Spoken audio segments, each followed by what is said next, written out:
Is it? Brown from the Foresters trucks up. Oh, okay. Yeah, it's the one through source. Justin, you kicking us off, mate? Yep, no worries. All right.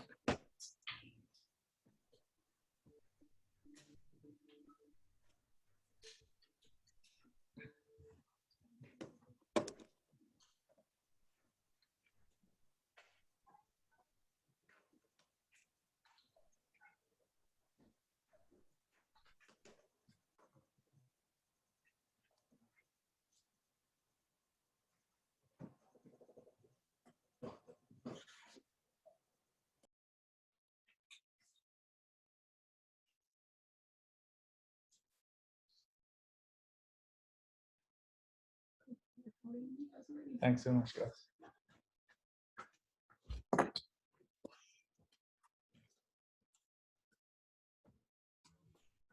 Okay, fire away, guys. Thank you. Oh, good day, David. It's Justin here from AAP. Just to start off, what were your thoughts on the match tonight?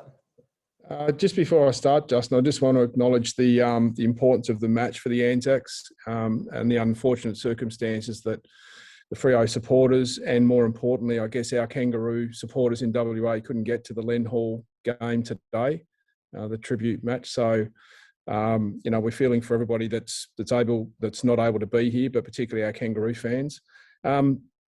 Just in relation to the game, mate, I thought we defended quite well and didn't take our opportunities when we went forward. So I think some bigger bodies around the stoppages at times, caused us some grief and we couldn't quite get the balance right. But I think overall we showed some good signs in our defence. And then, at certain times we weren't able to get our forwards to re-engage in our inside 50 quickly enough. And when you see David Mundy and Nat Fife do what they do, especially in the first half there, how hard is that for you as a coach to try to stop them? Yeah, well, it's hard. There's no doubt. It's we've got to readjust as we go.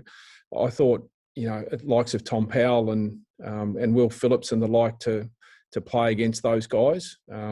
It's quite difficult at times. But I thought our guys held their ground reasonably well. But yeah, they're solid, hardened AFL players, and it's difficult, for us to get on top of them at times. Cool, thanks for that. I'll pass it on to someone else. David, a couple of interviews pre-game suggested that the lockdown conditions didn't really impact the preparation of your team. So you must have been disappointed with the first 10 minutes of the game. No, not necessarily. I mean, the first quarter ended up being 2-2 to 3-4. I thought the capacity for us to battle our way back into the game and wrestle some control of the game back in the second half was good. There's no doubt that Freo jumped and went hard early, which was something that we were expecting. But I think in some of our earlier games, we haven't been able to sort of stem the flow at certain times. And I thought our guys adjusted reasonably well in that sense. So nothing that we didn't expect, but I'm not sure, that we weren't out of the game in quarter time. That's for sure. Yeah, no, it was more that first 10 minutes that I was talking well behind in contested possession and the effort that was coming seemed to be more from the Fremantle side. Is more where I was heading, not so much the whole first quarter, but the first 10 minutes. Yeah. So what did you think of our first quarter overall after that? Exactly like you said, I thought recovered well and fought your way back, but just the start of the game. Yeah, it puts us on the back foot, doesn't it? There's no doubt that we can't keep coming from behind in that and giving teams an opportunity to sort of walk away and maintain the momentum. I think at times in that early part, I think we went a little bit slower in our back end. Freo's defence was really good, and we sort of tried to just control the ball a little bit, but we weren't able to get it through in that front half, and they were able to bounce really quickly and put some scoreboard pressure on us. Yeah. David, how are you making the effort through this start to the season and then tonight? Because I imagine with your group, it's probably one of those things that you can always have as a non-negotiable. Yeah. I thought our third quarter was poor. We weren't happy with a number of efforts in that coming into the back end of that second half, the second quarter as well, coming into half time. I think that's right. There's a level of expectation that we consistently talk about in regards to effort. The game doesn't really care how old you are or what team you put on the paddock. And so with that comes expectation that we need to step up and deliver in regards to effort and intensity. I thought we battled reasonably well in the last quarter. We had chances to score, played our forwards a bit higher up the ground, tried to, I guess, densify the ground a little bit more and sort of there in our 2/3 of the ground. I think when you go across and you look, our front half possession gain scoring was reasonable, but we got a score differential in stoppages was poor, and I think that's where we need probably more effort and intensity around the competitiveness of our ball in stoppages. Yep. And how, as far as, I guess, acknowledgements for your team and checkpoints and, I guess, measurements that you can reward them on, what are some of the things through the start of the season that you're acknowledging with them outside obviously the win-loss columns? Yeah, well, we're trying to win as many quarters as we can. That's been one of the areas that we've tried to focus on. I think the other area too is the roles that we've been giving some of our younger guys. I thought Taron Thomas, in the midfield was really, I like some of his efforts in there, some of his speed in that sense. I think Steve-O, Jaden's been hit the scoreboard again. I thought Jack Marnie probably had his best game for us for this year in that sense. And I think Tom Powell, shows some real class around the balls, the stoppages when he's able to get his hands on the ball from that side of things. So, look, it's a little bit often. We've just got to keep chipping away. We've got to have energy that remains within our group, from that side of things. And we've just got work in front of us to continue to learn how we need to play this game in order to be competitive and move up the ladder. That's the bottom line. Cool. Thanks, David. David, it's Roy from The Age here, mate. Just wondering, what's the path forward for the guys in terms of getting back to Melbourne, in terms of any delays or having to go into any self-quarantine or anything in the next day or two?